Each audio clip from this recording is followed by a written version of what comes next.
Everyone, সবাই কেমন আছো? প্রথমেই সবাইকে জানাই শুভ নববর্ষ। নতুন বছর সবাই খুব ভালোভাবে কাটাও। সকল বাঙালিকে নববর্ষের শুভেচ্ছা। বেরিয়েছিলাম লক্ষ্মী গণেশ কেনার উদ্দেশ্যে। সারা সন্ধে ঝড়ের বা হাওয়ার কোনো নামগন্ধ ছিল না। আমরা যেই বেরোলাম অমনি তুমুল জোরে ঝড় উঠল।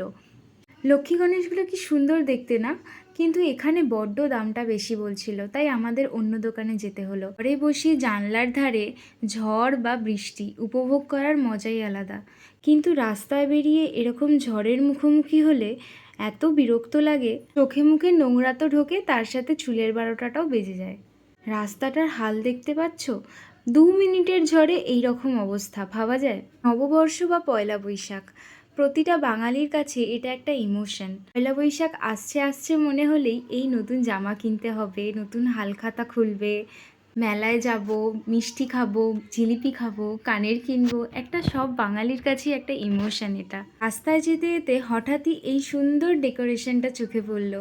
এখানে পুজো হচ্ছিল মা শীতলার, তার সাথে হচ্ছিল ভোগ বিতরণ। আর সেই ভোগ বিতরণের লাইন দেখে আমার তো চক্ষু চড়ক গাছ। এত লাইন ছিল যে দেখে মনে হচ্ছিল খাবার শেষ হয়ে যাবে, তবু মানুষের লাইন শেষ হবে না। অনেক ঘুরে ঘুরে ঠাকুর বাছাই করে ঠাকুর পছন্দ হলো। ফিরতি পথে দেখি সেখানে এক জায়গায় দণ্ডি কাটা হচ্ছে, তো সেখানেই একটু দাঁড়িয়েছিলাম। আর দেখেছো এই পাবলিকটার জামায় কি লেখা আছে? মম সেজ নো গার্লস। এদিকে সব মেয়েদের দিকে ঝাড়ি মারছিল। দাঁড়া, তোর মাকে বলছি। হলো, তাদেরকে নিয়ে বাড়ি আসা হয়ে গেছে। তাহলে আজকের ব্লগটা আমি এখানেই শেষ করছি। আবার দেখা হচ্ছে নেক্সট ভিডিওতে।